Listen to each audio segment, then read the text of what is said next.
É sempre bom estar junto com vocês. Nesta semana, eu quero abordar alguns temas que mostram a necessidade de olharmos para o nosso interior, a fim de que possamos fazer uma autoanálise, fazermos uma faxina, pois ao contrário do que parece, nós deixamos acumular muita sujeira, muitos detritos no nosso coração que tendem a absorver aquilo que é melhor de Deus dentro do nosso coração, frustrando assim o servir a Deus de uma maneira excelente.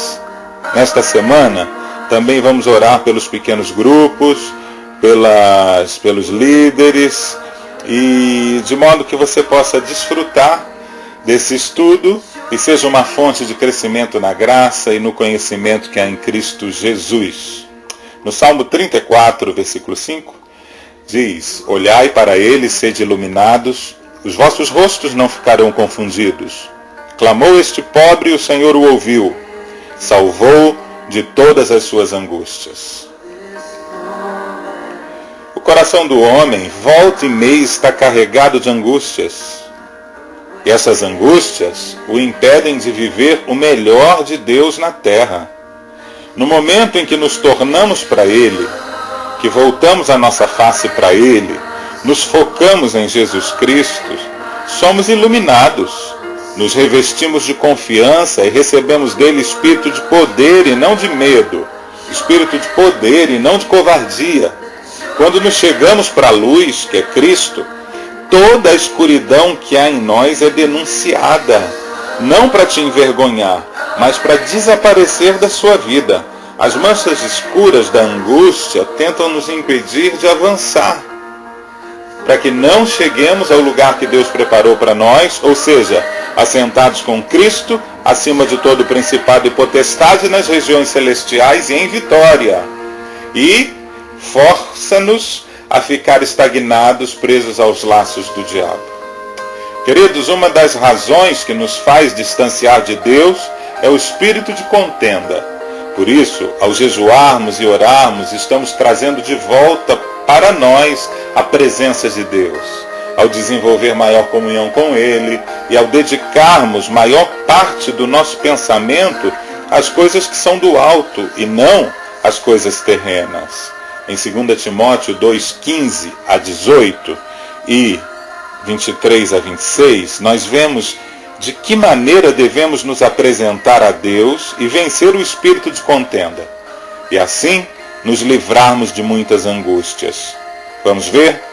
Procura apresentar-te a Deus aprovado, como obreiro que não tem de que se envergonhar, que maneja bem a palavra da verdade, mas evita os falatórios inúteis, porque produzirão maior impiedade. E a palavra desses corrói como câncer, entre os quais estão Himeneu e Fileto. Estes se desviaram da verdade, dizendo que a ressurreição é já passada, e perverteram a fé de alguns. E rejeita as questões insensatas e absurdas, sabendo que produzem contendas. E ao servo do Senhor não convém contender, mas sim ser brando para com todos, apto para ensinar, paciente, corrigindo com mansidão os que resistem, na expectativa de que Deus lhes conceda o arrependimento para conhecerem plenamente a verdade, e que se desprendam dos laços do diabo por quem haviam sido presos, para cumprirem a vontade de Deus. Queridos, Cristo não vacilou ao chamar os líderes religiosos de hipócritas, algumas vezes de sepulcros caiados, outras vezes cegos líderes de cegos, e seus próprios discípulos, às vezes, ele os chamou de tolos, lentos de coração. Paulo também não vacilou em falar a verdade e expor o que estava acontecendo com Himeneu e Fileto, isso para o bem da igreja. Hoje, eu te encorajo a manter a sua vida no padrão bíblico, cultivar um coração brando, se desviar de toda contenda, desenvolver a paciência e a mansidão, mas confrontar em amor tudo que se levanta contra a sã doutrina, contra a palavra de Deus, Manejar bem a palavra da verdade vai te habilitar a discernir os himeneus e filetos que nos nossos dias tentam perverter alguns e te dar a coragem para exortar e corrigir. Muitos podem se apresentar como seus amigos, até no meio da igreja, em um momento que o foco deles não é Jesus Cristo, mas um projeto pessoal ou a sua própria vida, em detrimento da presença de Deus, porque muitas pessoas podem realizar muitos projetos e Jesus Cristo está bem longe. Sabiam disso? Em primeiro lugar, quando realizarmos qualquer projeto, o nosso foco é Jesus Cristo. Olhamos para Ele e seremos iluminados, e os nossos rostos não serão confundidos.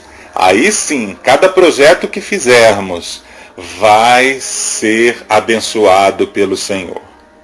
Então, nesse momento, eu quero te instruir a ter coragem para corrigir, para exortar tudo que se levanta contra permanecer no foco que é Jesus Cristo.